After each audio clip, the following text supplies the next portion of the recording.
శ్రీమాత్రే నమః. అనగనగనగా ఓ గ్రామం. ఆ గ్రామంలో ఇంటింటికి తిరిగి పాలు అమ్ముకుంటూ జీవించే ఒక ఆవిడ ఉండేది.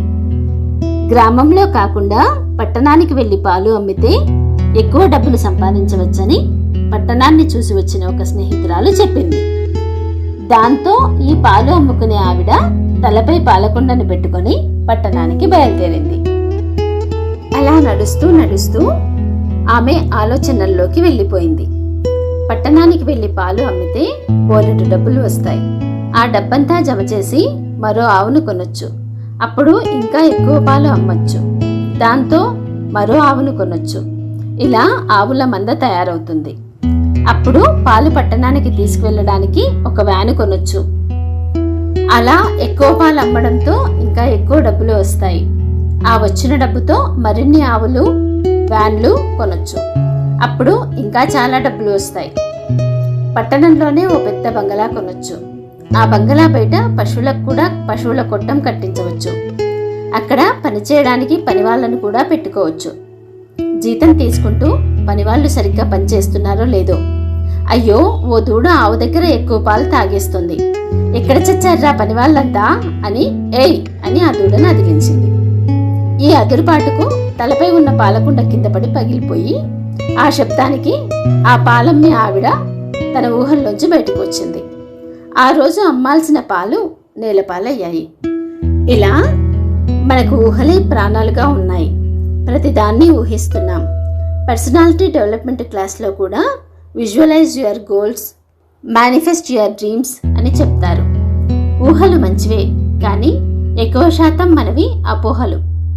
జరుగుతున్న సంఘటన ఒకటి, మనకు తెలిసిన తక్కువ జ్ఞానంతో మనం ఊహించేది మరొకటి. ఇలా జరిగితే బావుండు, అలా జరిగితే బావుండు అని ఊహించి ఏదో రాలేదని, ఇంకేదో కావాలని మనలో మనమే మథనపడి బాధపడి శారీరక మానసిక ఆరోగ్యాన్ని పాడు చేసుకుంటాం. కుటుంబాన్ని, సమాజాన్ని, ప్రకృతిని ఇబ్బంది పెడతాం.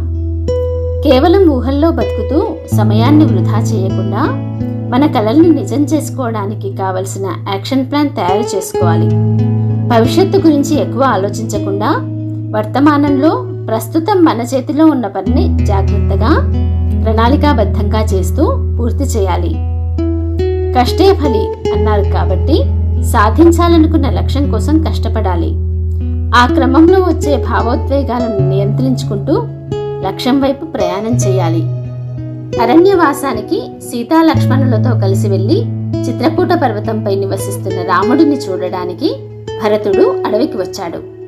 దూరం నుంచి అతని చూసిన లక్ష్మణుడు భరతుడు యుద్ధానికి వస్తున్నాడేమో అని ఊహించాడు. భరతుడు దగ్గరికి వచ్చి రామునితో మాట్లాడిన తర్వాతే లక్ష్మణుడికి నిజం అర్థమైంది. ఊహలు, అపోహలు అన్నీ మన మనస్సు చేసే సృష్టి. ఊహలుండడం మంచిదే, అయితే భగవంతుని చేరే ఊహ మాత్రమే ఊహ. నిరంతరం ఆయన గుణగణాలు, తత్వాలు, సహజ స్థితిని గుర్తు చేసుకుంటూ ఆ ఆనందమయమైన స్థితిని ఊహించుకుంటూ ప్రశాంతంగా కాలం గడపడమే ఊహ. అందుకే ఊహలకు అతీతంగా ఉండగలిగే వాడిని మన ఊహలలో నిలుపుకుంటే అపోహలన్నీ తొలగిపోయి జీవితంలో ప్రగతి, ఆనందం, సంతోషం, సంతృప్తి, ప్రశాంతత అన్నీ సాధ్యమవుతాయి. ఆ ఊహాతీతమైన శక్తి వైపు మన ప్రయాణాన్ని కొనసాగిద్దామా? జై శ్రీరామ్. ఇలాంటి మరిన్ని మంచి కథల కోసం లైక్, షేర్ అండ్ సబ్స్క్రైబ్.